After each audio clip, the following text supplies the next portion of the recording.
ഉത്തർപ്രദേശിൽ പടക്കശാലയിലുണ്ടായ സ്ഫോടനത്തിൽ 4 മരണം, നിരവധി പേർക്ക് പരുക്കേറ്റു. കൗശാനിയിലാണ് അപകടമുണ്ടായത്. അച്യുതൻ വിവരങ്ങളുമായി. അച്യുതൻ, ഈ അപകടം എങ്ങനെയുണ്ടായി എന്നുള്ളതാണ് അറിയാൻ കഴിയുന്നത്. പരുക്കേറ്റവരുടെ നില എങ്ങനെയുണ്ട്?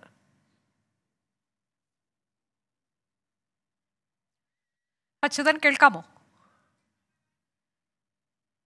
അടിജ, ഇന്ന് ഉച്ചയോടുകൂടിയാണ് ഈ ഉത്തർപ്രദേശിൽ പടക്ക നിർമ്മാണശാലയിൽ ഒരു പൊട്ടിത്തെറി ഉണ്ടാവുന്നത്.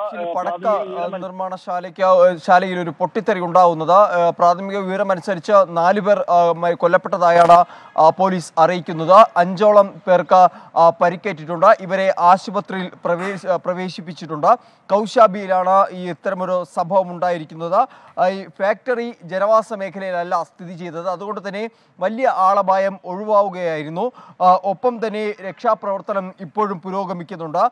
അനധികൃതമായി പ്രവർത്തിച്ച പടക്കശാലയൊന്നുമല്ല, മറിച്ച് ലൈസൻസോടുകൂടി പ്രവർത്തിച്ച പടക്കശാലയിലാണ് ഈ പൊട്ടിത്തെറി ഉണ്ടായിരിക്കുന്നതെന്നും സൂപ്രണ്ട് ബ്രിജേഷ് ശ്രീവാസ്തവ അറിയിച്ചിട്ടുണ്ട്. എന്തായാലും നിലവിൽ രക്ഷാപ്രവർത്തനം പുരോഗമിക്കുന്നുണ്ട്. ഒപ്പം തന്നെ ഈ പരിക്കേറ്റവർ ഇപ്പോൾ ചികിത്സയിൽ കഴിയുകയാണ്.